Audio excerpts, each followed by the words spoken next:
बोल श्री मगरवाड़ाधिपति माणिभद्र वीर महाराज की जय।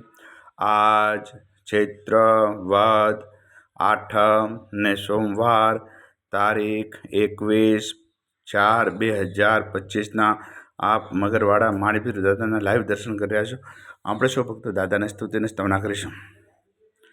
ધારેલો શું કામ સિદ્ધ કરવા સદેવ સાક્ષાત में ने विघ्नो सगला विनाश करवा सो शक्तिशाली तमे सेवे जे शरणों खरा हृदयथी तेने उपाधि नथी एवा श्री माणिभद्र देव तमने वंदु घना भावथी देवा सुख समस्त जनने जैसे सदा जागता